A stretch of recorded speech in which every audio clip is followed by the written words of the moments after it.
The complaint demonstrates that Donald Trump falsely inflated his net worth by billions of dollars to unjustly enrich himself. This was just a continuation of a witch hunt that began when I came down the escalator at Trump Tower. New York Attorney General Letitia James sued former President Trump, his 3 eldest children, and a number of his executives over their business practices, specifically passing bad information to banks, business partners, insurers, and also dodging taxes. And it's sort of the most comprehensive analysis of Trump's business that we've seen from any investigator so far.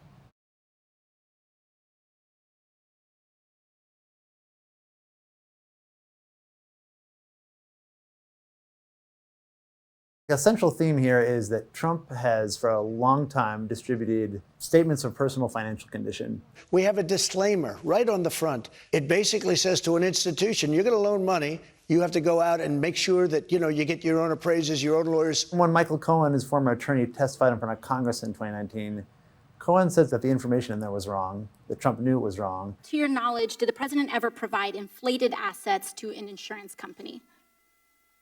Yes. And then after that, people started paying more attention to those statements, and reporting at the Washington Post and elsewhere demonstrated that there were all sorts of inaccuracies in them.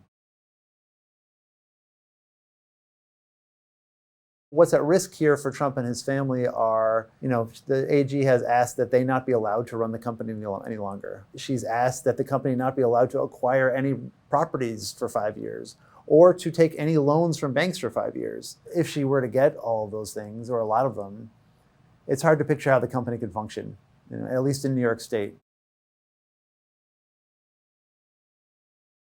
I actually thought they wanted to settle, but I didn't want to settle because how can you, even if I paid a very small amount, you're sort of admitting guilt. We rejected settlement offers that they submitted, and our doors are always open.